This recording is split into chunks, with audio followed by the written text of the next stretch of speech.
Omani वजीर खारजा बदरुल बोसाईदी का कहना है कि मिडल ईस्ट रियासतें महसूस करती हैं कि वाशिंगटन के साथ सिक्योरिटी ताउन एक कमजोरी का सबब बन गया है जो उनके तहफ़्फ़ुज़ और खुशहाली को खतरे में डाल रहा है।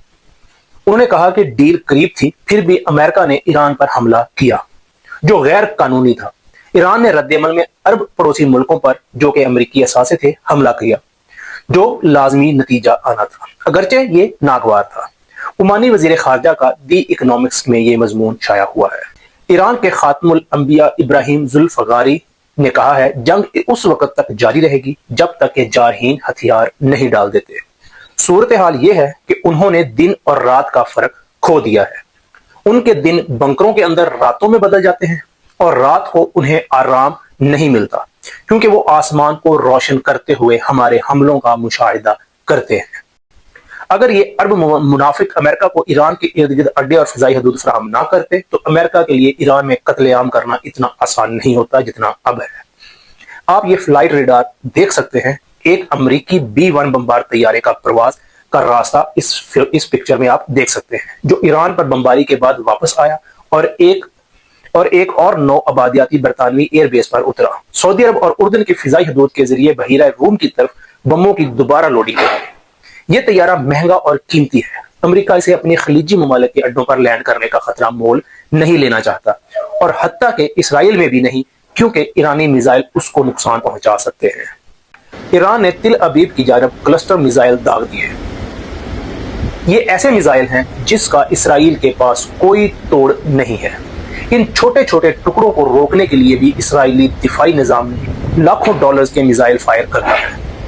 इस जंग में बुनियादी तौर पर ईरान अमेरिका और इसराइल को मईशत की मार रहा है। नाज़रीन, आज की 3 अहम पेशरफ्तें हैं। रूस ने इशारा दिया कि अगर कीमतें बढ़ी तो वो ईंधन की बरामद पर कबल अज़ वक़्त पाबंदी लगा सकता है।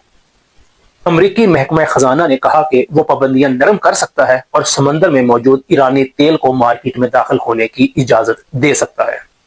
और तीसरी है, चीन ने तजवीज दी कि ताइवान के साथ पुरअमन दोबारा इत्तेहाद जजीरे के तवानाई के मसाइल को हल कर सकता है।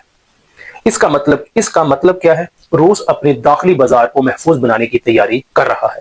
मुमकिना तौर पर आलमी कीमतों को बढ़ा सकता है। वाशिंगटन बदले में ईरानी तेल पर आर्जी पाबंदियां नरम करने पर गौर कर रहा है ताकि सप्लाई के दबाव को कम किया जा सके, चाहे ये उसकी वसी तर पॉलिसी के खिलाफ हो। चीन दर-ए-इस्ना इस मौके को सियासी तौर पर इस्तेमाल कर रहा है और दोबारा इत्तेहाद को ताइवान की तवानाई की कमजोरी के हल के तौर पर पेश कर रहा है। मैदानों में अवाम की मौजूदगी ने दुश्मन के हिसाब किताब को बिगाड़ कर रख दिया है। ईरानी सदारती उम्मीदवार सईद जलीली का कहना है मैदानों में अवाम की मौजूदगी मिसाइल से भी ज्यादा अहम है क्योंकि इसने दुश्मन के मुआदलात यानी कि हिसाब किताब को बिगाड़ कर रख दिया है। दुश्मन इसी मकाम पर आकर फंस चुका है जहां वो कहता था कि उसे ताकत हासिल है।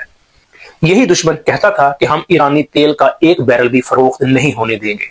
आज ये यहां से तेल का एक बैरल बाहर नहीं निकाल सकता।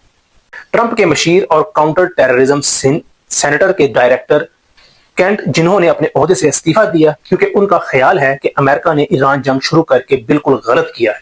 ईरान अमेरिका के लिए किसी किस्म का खतरा नहीं था। इसराइल के कहने पर यह जंग शुरू की गई थी। मजीद ये भी कहा कि ईरानी सुप्रीम लीडर को कत्ल नहीं करना चाहिए था।